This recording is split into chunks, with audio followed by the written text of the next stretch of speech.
ஆமென். விடுவிக்க சாத்தியமே இல்லை, கர்த்தர் விடுவிக்கிறார். அதான் சொப்பனம் காண்கிறவர்கள் போல.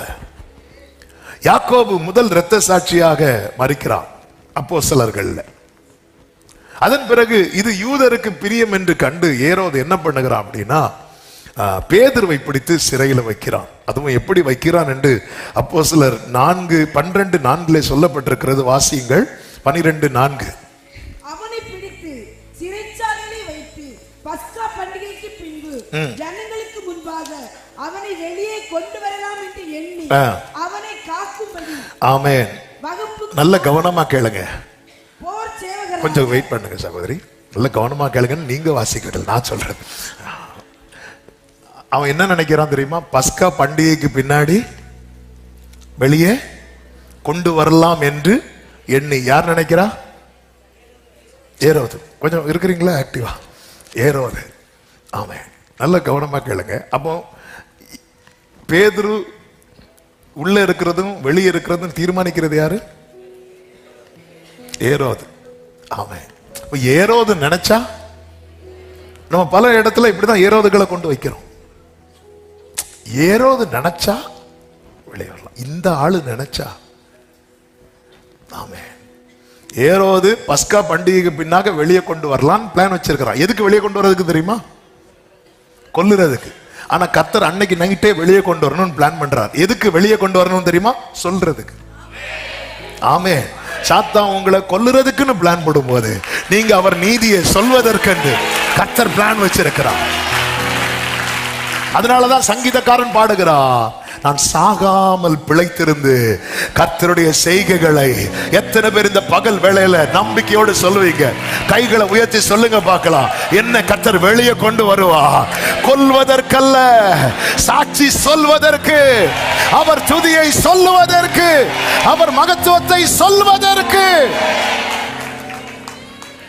ஆமென். எகிப்திலிருந்து இஸ்ரவேலரை கொண்டு வந்து சொல்ல வைத்தார்ல, கர்த்தாவே தேவர்களில் உமக்கொப்பான. ஆமென். ஆமென். எதுக்கு வெளியே கொண்டு வராருன்னு புரிஞ்சுக்கோங்க. எதுக்கு வெளியே கொண்டு வர? யோசேப்பை வெளியே கொண்டு வந்தது எதுக்கு தெரியுமா? யோசேப்பே நீன்னு சொல்லும் போது சொல்லணும், நான் அல்ல, கர்த்தர் இதுக்காக வெளியே கொண்டு வருகிறான். என்ன வெளியே கொண்டு வருவா? சொல்லுங்க, என்ன வெளியே கொண்டு வருவா? கர்த்தருடைய கரம் இதை செய்யும். ஆமென். அவன் நினைக்கிறான். அப்ப அவன் என்ன டிசைட் பண்ணானா, அவன் நம்ம பிடியில இருக்கிறான். உண்மையிலே ஏரோதின் பிடியில தான் இருக்கிறான். அவன் தீர்மானிக்கிறான், பஸ்கா பண்டிகை எல்லாம் முடியட்டு. அதாவது இவங்க பண்டிகை எல்லாம் கொண்டாடுவாங்களாம், அதுவரை நம்ம ஆளு சிறைச்சாலையில் இருக்கணும். அவனுக்கு தெரியாது, சிறைச்சாலையில கூட தூங்குவார். 2 சேவகர்கள் நடுவில் இருந்து தூங்கிட்டு இருக்கிறார். நீங்க அது ரொம்ப ஆச்சரியமானது. ஆமென். அப்படிப்பட்ட கிருபைகள் நிறைய பேருக்கு இருக்கு. ஆமென். ஹல்லேலூயா. 4வது வசனத்தை பாருங்கள். என்று எண்ணி அவனை, இனி வாசிங்க, காக்கும்படி வகுப்புக்கு 4 போர் சேவகராக ஏற்படுத்திய 4 வகுப்புகளின் வசமாக ஒப்புவித்தார். அப்ப 4 நாளும் 4 4 4 4 மொத்தத்தில் எனக்கு 16 பேர். ஆமென். ஆண்டவர் சொன்னார், நான் பிதாவை வேண்டிக் கொண்டால் 12 லேகியோனுக்கும் அதிகமான, அது எத்தனை? ஒரு லேகியோன்னா 6000. அப்ப 12 6000னா ஏசப்பா. ஆமென். 72,000. எனக்கு கொஞ்சம் மேக்ஸ் தான் தெரியும். அதையும் நீங்க அந்த மரத்தை முறிச்சு தண்ணியில போட்டு கசப்பை எடுத்தது போல இப்படி எல்லாம் போட்டு எடுக்கிறாதீங்க. ஆமென். உலகம் கொடுக்கிற பாதுகாப்பு 16, அது உனக்கு 16, அவனுக்கு 16க்கு தானே, அதுக்கு தான் 16. ஆனா ஆண்டவர் கொடுக்கிறது என்ன தெரியுமா? அதாவது 2 இடத்துல ஆடு வளர்ப்பாங்க. 2 இடத்துல ஆடு வளர்ப்பாங்க. 2 இடத்துல ஆட்டுக்கு தேவையான ஆகாரம் போடுவாங்க. ஒரு இடத்துல பால் கறக்க, இன்னொரு இடத்துல கழுத்த இருக்க. ஆமென். பாருங்க என்ன பாதுகாப்பு கொடுக்கறாங்க. இந்த ஏரோது கொடுக்கிறது எதுக்கு தெரியுமா? பால் கறக்க இல்ல, கழுத்தறுக்க. கர்த்தர் கொடுக்கிறது எதுக்கு தெரியுமா?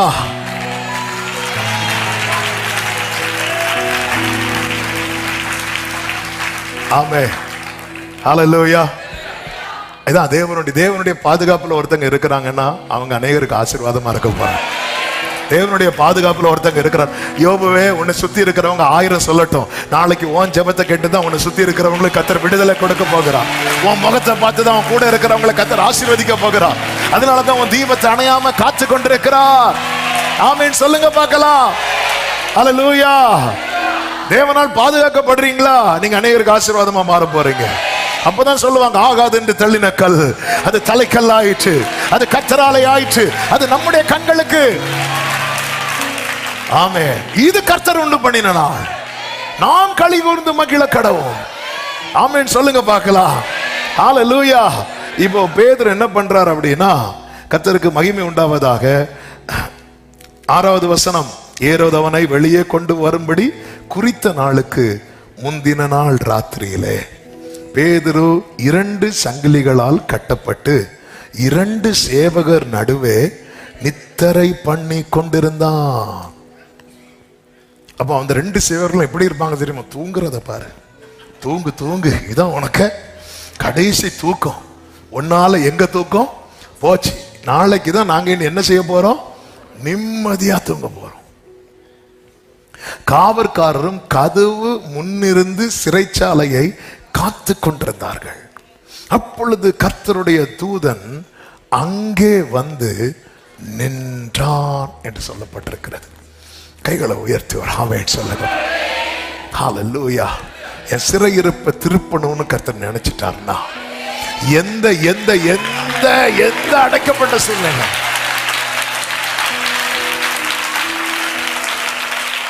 பத்மு தீவில் ஏகனாய் நான் தங்கிடீனும் பயப்படு, பத்மு தீவில் ஏகனாய் நான் தங்கிடீனும் பயப்படேன். வானம் திறந்தே சுநாதர் ஜோதியாய் என்னை பரதீசில் ஆவிக்குள்ளேடு பாரே, என்னை பரதேசில் ஆவிக்குள்ளேடு பாரே.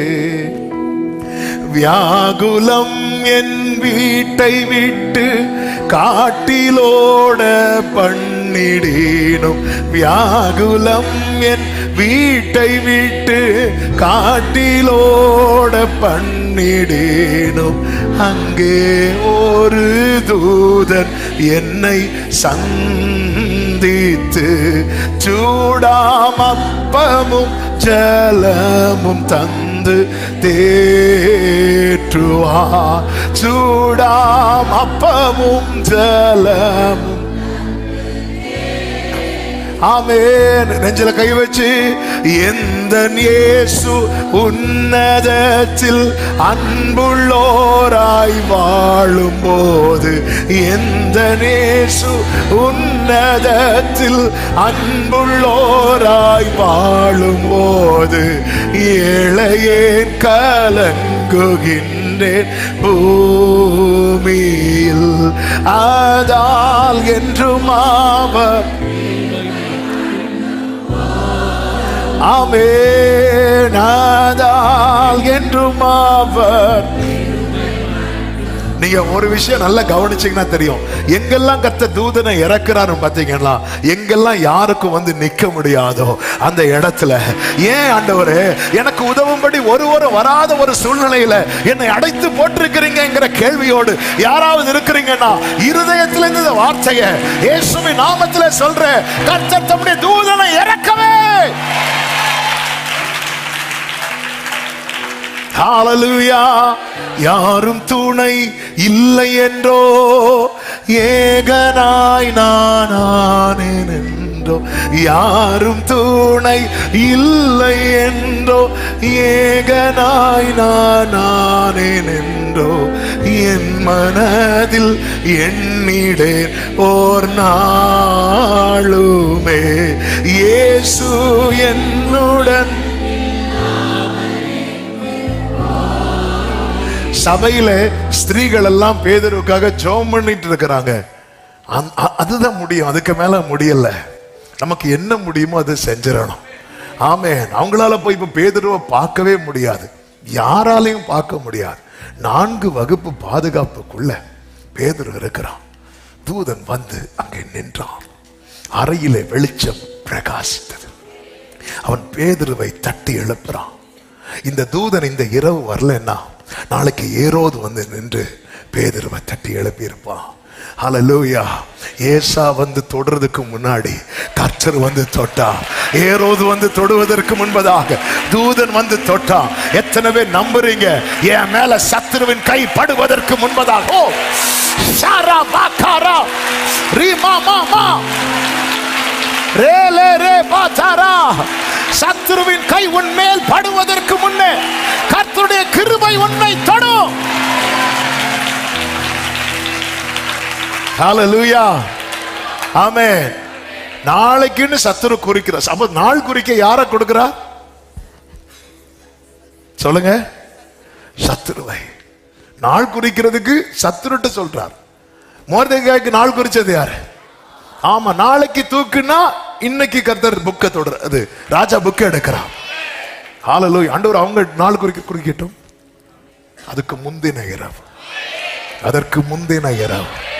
ஓ ஹல்லேலூயா, ஹல்லேலூயா. முந்தின இரவு நமக்கு தெரியாது. ஒரு நாள் உரம் பாருங்க, அதற்கு முந்தின இரவுல ஒரு கிரியை நடக்கும். அதற்கு முந்தின இரவுல. ஆமென் சொல்லுங்க பார்க்கலாம். பேதுருவை அவன் சீக்கிரமாய் எழுந்திரு என்று அவனை எழுப்பினான். உடனே சங்கிலிகள் அவன் கைகளில் இருந்து விழுந்தது. தூதன் அவனை நோக்கி, உன் அறையை கட்டி உன் பாதரட்சைகளை தொடுத்துக் கொள் என்றான். அவன் அந்தபடியே செய்தான். தூதன் பின்னும் அவனை நோக்கி, உன் வஸ்திரத்தை போர்த்து கொண்டு என் பின்னே வா என்றான். அந்தபடி அவன் புறப்பட்டு அவனுக்கு பின் சென்று, அடுத்த வார்த்தையை கவனிங்க, தூதனால் செய்யப்பட்டது மெய் என்று அறியாமல் தான் ஒரு தரிசனம் காண்கிறதாக நினைத்தான். அவர் சியோனின் சிறையிருப்பை திருப்பின போது சொப்பனம் காண்கிறார். நடந்து முடிஞ்சதுக்கு அப்புறம் இது மெய், இது மெய், இப்படிதான் கர்த்தர் செய்ய போகிறார்.